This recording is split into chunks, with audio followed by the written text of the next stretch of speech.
Hi everyone, welcome back to my channel. Today's video is a Mid-Year Book Freakout Tag. I don't know who the original creator for this tag is, but everyone on BookTube has been doing it. I have the list of questions from Carrie Cake's video, but filming it right now feels a bit nostalgic because I'm sitting in the exact same spot, wearing the exact same outfit as my first video I ever filmed for this channel. So let's just get started with this tag. So the first question is best book you've read so far in 2025. This year I've been having a great reading year. I have had so many new favorites, and the first book I've read this year is actually one of my favorite books, and it's Crime and Punishment by Dostoevsky. I have talked about this book so much. I have a whole vlog about it.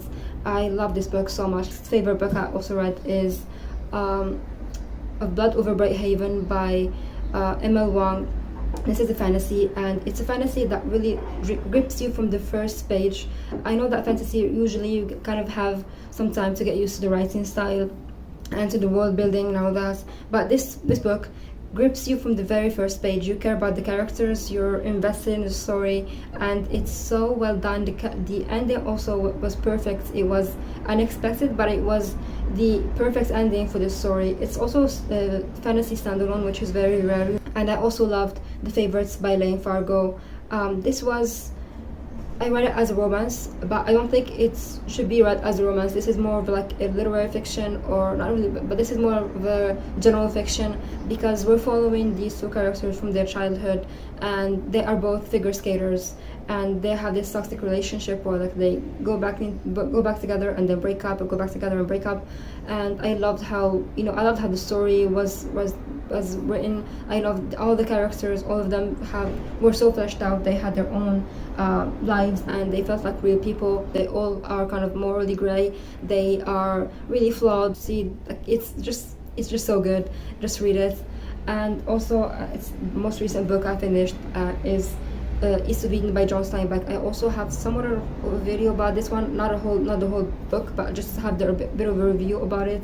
I love the writing, obviously, because John Steinbeck has very beautiful writing. I was really struggling to not highlight the entire book because every sentence that I've read was so beautiful. I loved the dynamic between the characters. I loved the duality that, as I mentioned in my previous video, the duality of like Cain and Abel, and Cal and Aaron, Adam and Charles, and so many other things. I just love this book so much. Again, I don't really know how to talk about classics in a concise way. I always just go on and on about them. So this one is also one of my favorites. So I think these are all the books that I would consider favorites, or at least these are the ones that I can remember right now. These are like my 6-star books.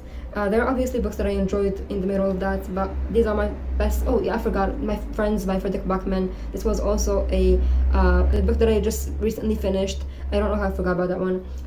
It nearly made me cry, so for that reason alone, I'm going to put it in my favorite books.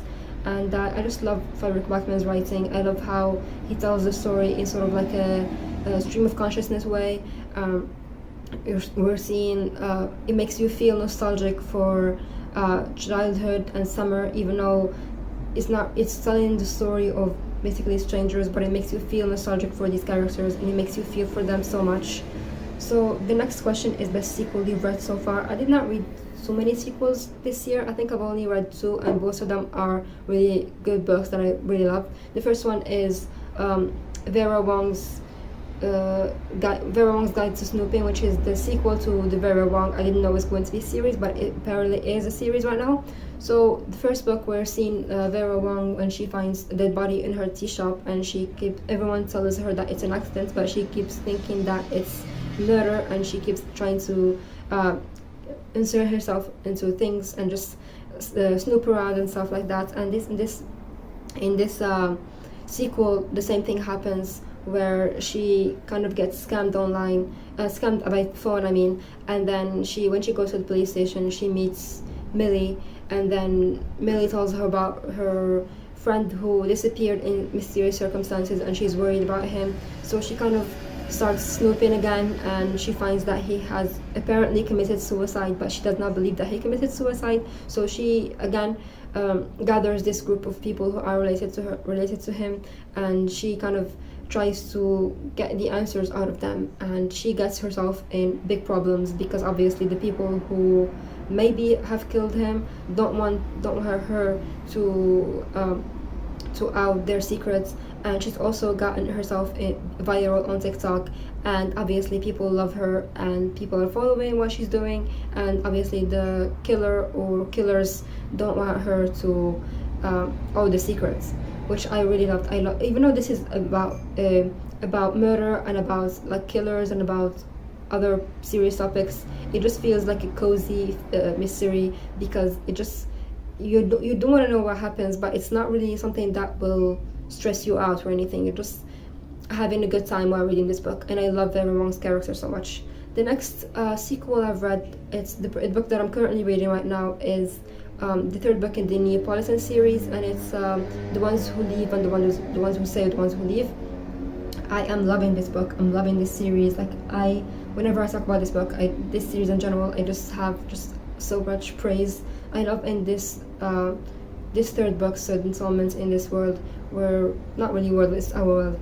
This third installment in this book, we're talking more about politics, because we're seeing like workers' rights, and there's just so many things happening in this book, and like it's so difficult to tell you about them, because obviously it's a series. This is like the third book in the series. I love this book so much. That's all I'm going to say about it. Third question is new releases you haven't read yet but want to. There are a lot of new releases that I have not read yet, but I do want to. The first two that come to mind is Great Big Beautiful Life by Emily Henry, and Say You Remember Me by Abby Jimenez, and the other book by Abby Jimenez. And I do want to read those, but I'm not in a romance mood right now, so I'm saving them until I'm in a romance mood. And I also want to read what book that came out? Let me check my notes. I just got back with my notes. The book that has come out and I have not read is Sunrise on the Reaping by Susan Collins, which everyone has read at this point except for me. But I do want to read the whole series. I've only read the first book, the Hunger Games, the first book in the Hunger Games. So I do want to read the whole series before I get to this one, and I just haven't got the chance to do that yet. Bury Our Bones in the Midnight Soil by V.E. Schwab just came out yesterday, so I obviously want to read that. I just haven't gotten the chance to do that yet. This Book Will Bury Me by Ashley Winstead also came out in March, and I have not picked that book yet. A Drop of Corruption by Robert Jackson Bennett. The first book came out 2 years ago, maybe last year. I want to read the first book before I move on to the second book. It's kind of silly to put the second book when I have not read the first book, but anyway. When the Moon Hits Your Eye by John Scalzi also already came out, and I have not read it. And again, as I said, the Emily Henry book, and The Forest by Abby Jimenez, and the Say You Remember Me by Abby Jimenez, and Great Big Beautiful Life by Emily Henry. I have not read either of these. I'm not in the mood for romance right now, but I definitely want to pick those up very soon. Although I didn't hear many very good things about Great Big Beautiful Life by Emily Henry. I have heard mixed reviews. Some people either love it or some people don't really like it, but I think I'm going to love it, because I've heard people compare it to Taylor Jenkins Reid, which I don't really read right now, because she's obviously Zionist, so I'm not going to support her anymore. So I'm looking forward to reading Emily Henry's book and the other books that I mentioned as well. And the next question is biggest disappointments. The first book that I see here that is a disappointment is Great Circle. This is not a new release. This came out in, I think, 2022 or maybe 2021 maybe. I picked this book up without really knowing anything about it. I saw that it's Women's Prize for Fiction shortlisted, and it was also shortlisted for 2021 Booker Prize. And the first page of this book is like so good that I had high expectations for it. I'm going to read you the first page, because that's the reason I bought it. As you can see, I've highlighted so many things in the first page. So, I was born to be a wanderer. I was shaped to the earth like a seabird to a wave. Some birds fly until they die. I have made a promise to myself. My last descent won't be the tumbling hapless kind, but a sharp gannett plunge, a dive with intent into something deep in the sea. I'm about to depart. I will try to pull the circle up from below, bringing the end to meet the beginning. I wish the line were a smooth meridian, a perfect taut hoop, but our course was distorted by necessity. The indifferent distributions of islands and airfields, the plane's need for fuel. I don't regret anything, but I will if I let myself. I can think only about the plane, the wind, and the shore, so far away where land begins again. The weather is improving. We fix the leak as best we can. I will go soon. I hate the never-ending day. The sun circles me like a vulture. I wander in spite of stars. Circles are wondrous because they are endless. Anything endless is wondrous, but endlessness is torture too. I knew the horizon could never be caught, but still chased it. What I have done is foolish. I had no choice but to do it. It isn't how I thought it would be. Now that the circle is almost closed, the beginning and end held apart by one last fearsome piece of water. I thought I would believe I'd seen the world, but there is no too much of the world and too little of life. I thought I would believe I'd completed something, but now I doubt anything can be completed. I thought I would not be afraid. I thought I would become more than I am, but instead I know I am less than I thought. No one should ever read this. My life is my one possession, and yet. So this was the first chapter, the first introduction to this book. But immediately after this chapter, the book goes immediately downhill. It just becomes so boring. This was like 600 pages, almost 600 pages. No, a little bit over than 600 pages, and it felt like it was like thousands of pages long. I was literally forcing myself to read this book. I have read like pre-dance classics, and none of them felt as dense as this one. The only parts I loved about this book is the beginning, the first chapter I just read you, and the last bit again. So, and everything else in the middle was just boring. I just was pushing through, and I was not enjoying myself, and that was that was very disappointing. The other book that was also disappointing is The Devils by Joe Abercrombie. This was my first Joe Abercrombie, and I have heard great things about him. This is his new release that just came out like very recently, and I thought it would be best to start with his newest release. This book is basically just typical fantasy premise where there's a chosen one. There's this thief who we're told that she is this long lost daughter of an empress, and some people want to bring her back to her throne, and some people are usurping her throne. So they want to bring the original, the daughter of the empress, because she is the rightful heir to that throne. And in this book, there are vampires, there are vampires, there are werewolves, magicians, elves, so many creatures, and all of them are going to this place to take the rightful heir to her throne.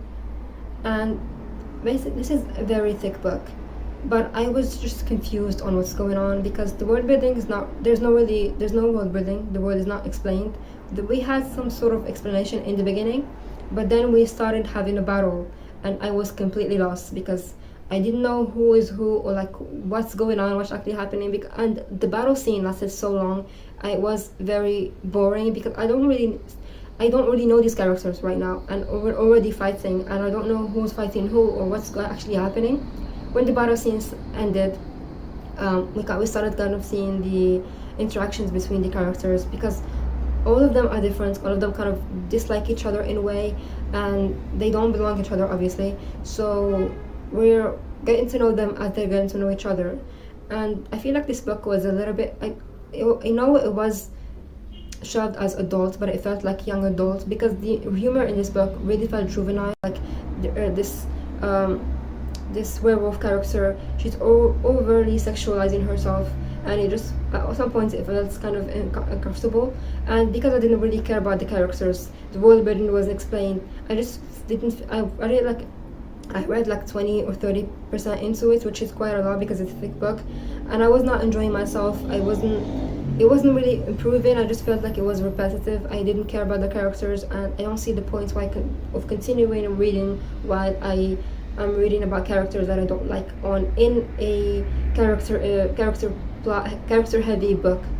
So that was a little bit disappointing, but I do want to read something else by Joe Abercrombie, because I'm not going to give up after one book, and I will try the series or movie or whatever comes out, because I know that he sold the screen rights or whatever that one is called.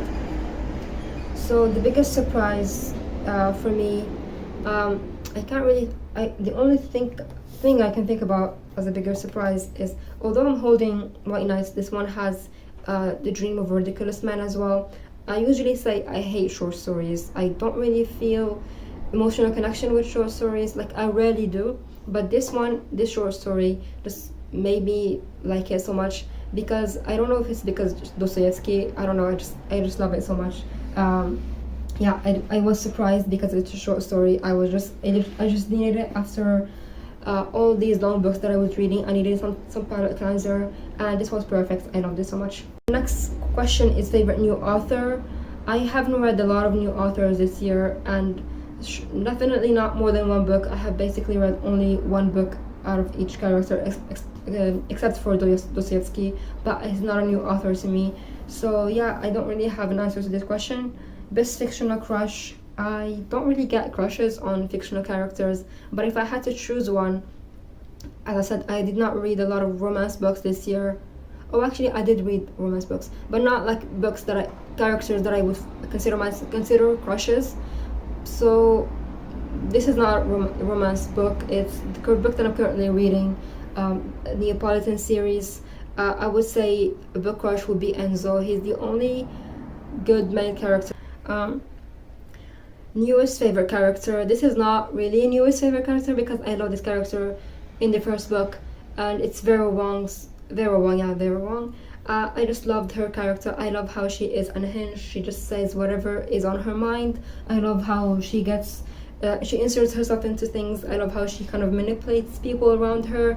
I love how she just, I don't know, she just cares about everyone around her, even though she's trying to find the killer. She's at the same time, she wants to create this family, and she wants to bring people together and like find truth. Book that made you cry. I don't think I've cried this year, but the book that made me very close to tears, actually there are two books. The first one is East of Eden by John Steinbeck, and the other book that I think that would make me very close to tears is My Friends by Frederick Backman. Again, I cared about the characters so much, especially because I thought all of the characters that we learned about all dead, so it was kind of a relief when some of them were still alive. But again, the things that those characters have gone through were just so much, and I just cared about them so much, and I just love those characters. Just love all of them. Book that made you happy. I don't really read books that make me happy. I just always read like depressing books. But like I think if I had to choose, actually I do remember, the Favorites by Lane Fargo. It was very messy. There was so much drama, and I just loved that drama because it just felt like I'm watching like a reality TV show or something. And also reading just made me happy in general. The most beautiful book you bought this year or received. Definitely this one. As you can see, this is the most beautiful book I own. The most beautiful book I own was this one. Prior to this year it was Babel, but I think right now I prefer this book because look at the dragon, look at the details, the foiling, everything, and also there's a map inside. I mean, there's a map inside Babel as well, but this one just has a map, and I just love it so much. I'm definitely looking forward to reading this one as well. What books do you need to read by the end of the year? I kind of mentioned that because I do definitely want to read this one. I'm in the mood for a fantasy right now, but the reason I haven't picked this up is because I was planning on traveling, so I don't want to carry all this with me. So that's why I don't want to take it with me, like start it right now, because I know it's going to take me a long time. And the next book that I literally have to read, because I have been saying that I want to read it for many years right now, and my excuse was that I couldn't find it anywhere. Now I have it, so I have no excuse, and it's The Secret History by Donna Tartt. I'm saving this one for fall because obviously it's going to be dark and gloomy, and I need some dark academia in that times. I don't know much about this one, and I don't want to know. I'm just going to start it blind, and I'm looking forward to reading this one for the first time and see what the hype is all about. And the next book I want to read is a reread, because I missed this book, which is a book that I already talked about. It's Babel by R.F. Kuang. I love this book when in the year I read it in 2022 when it came out, and I definitely need to reread it sometime soon. For the new releases that I do want to read, I want to read obviously Casabasis by R.F. Kuang. Although I didn't hear a lot of great things about it as well, I have heard some mixed reviews. I'm still looking forward to reading it. The next book I do want to read is Burial Bronze in Midnight Soil by E.V. Schwab.